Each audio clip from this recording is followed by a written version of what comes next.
Pada hari Ahad ketiga di bulan Syawal, setiap tahunnya selalu terlihat pemandangan istimewa di kota Bangil.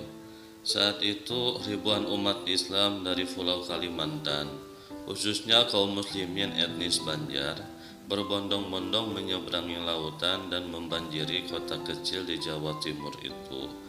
Bukan hanya masyarakat biasa, bahkan para pembesarnya pun baik dari kalangan ulama maupun pejabat ada di antara mereka. Tidak tanggung-tanggung, ketika hari itu tiba, dari mulai para bupati di sejumlah daerah tingkat 2 Kalimantan Selatan hingga orang nomor 1 pada jajaran Pemda provinsi tersebut, yaitu Gubernur Kalimantan Selatan, setiap tahunnya hampir selalu menyempatkan diri turut mengunjungi kota Bangil.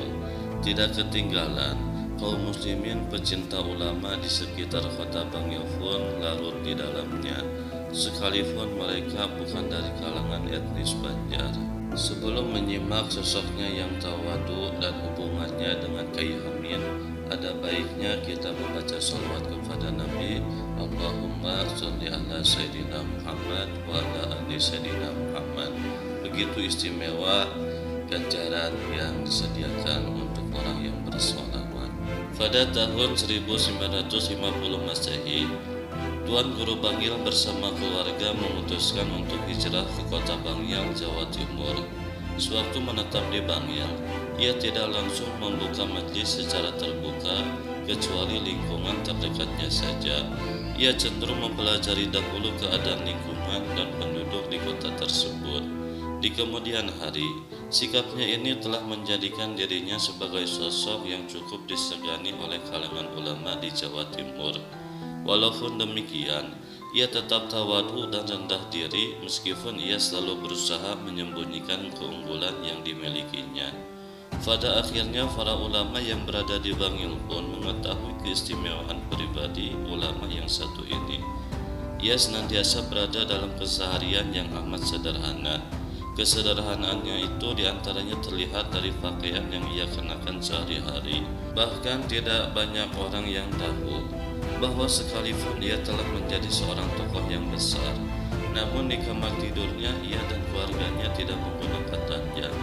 Ia juga tidak mempunyai lemari khusus untuk pakaiannya. Pakaian miliknya diletakkan menumpang pada bagian bawah lemari kitabnya. Tuan Guru Bangil adalah seorang yang telah mengambil jalan hidup secara humble dan tak berharap akan kemasyhuran. Ia juga dikenal pandai menyembunyikan diri, sehingga di lingkungan tempat ia tinggal hanya orang yang tidak mengetahui ketinggian ilmu yang dimilikinya, kecuali setelah waktu berjalan sekian lama.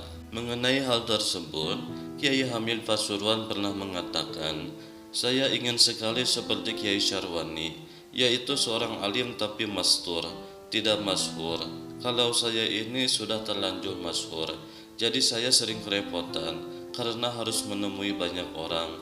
Menjadi orang masyhur itu tidak mudah, bebannya berat. Namun jikalau Kyai Syarwani itu enak, jadinya tidak banyak didatangi oleh orang." Suatu ketika, sejumlah kiai berkumpul dan berinisiatif untuk mendalami ilmu agama dalam halaqah khusus kepada Kyai Hamid Pasuruan. Atas maksud tersebut, mereka pun mendatangi Kyai Hamid dan mengutarakan apa yang mereka maksudkan. Namun ternyata Kyai Hamid menolak permintaan itu, seraya menyarankan agar untuk keperluan tersebut hendaknya mereka mendatangi Kyai Syarwani Hamdan di kota Bangil. Berdasarkan arahan Kyai Hamid, mereka mengatur waktu kembali untuk bersama-sama menemui Kyai Syarwani. Saat itu mereka juga menyiapkan beberapa pertanyaan untuk sekedar mengetahui seberapa jauh kedalaman ilmu Kyai Syarwani. Ketika mereka datang, Kyai Syarwani tampak sedang duduk sambil membaca sebuah kitab. Di awal pembicaraan, sebelum mereka sempat membuka pertanyaan yang telah mereka siapkan, Kyai Syarwani mendahului bertanya kepada mereka, "Antum kesini ingin bertanya tentang masalah ini dan itu kan?" Ia menanyakan hal itu sambil menunjukkan kitab yang masih terbuka tadi. Konten hal itu membuat mereka takjub sekaligus kagum kepada beliau. Tak cukup sampai di situ, Ternyata semua pertanyaan yang telah mereka siapkan dengan tepat terjawab dalam halaman kitab yang masih terbuka di tangan Kiai Haji Syarwani Hamdan atau sering disebut dengan Tuan Guru Bangil. Setelah mengalami kejadian itu, mereka pun meyakini keluasan ilmu Kiai Haji Muhammad Syarwani sekaligus ketajaman mata batinnya.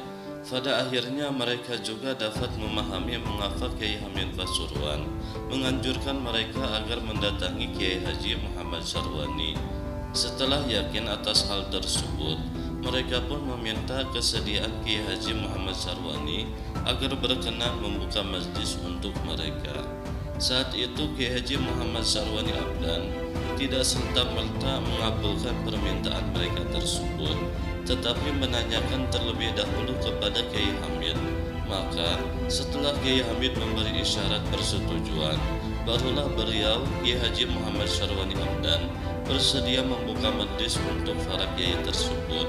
Kedua kiai tersebut yang tawadu ini memang saling mencintai dan saling menghormati satu sama lainnya.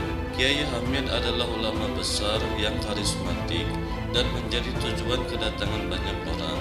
Karenanya, tak jarang orang yang mengalami kesulitan apabila hendak menemuinya.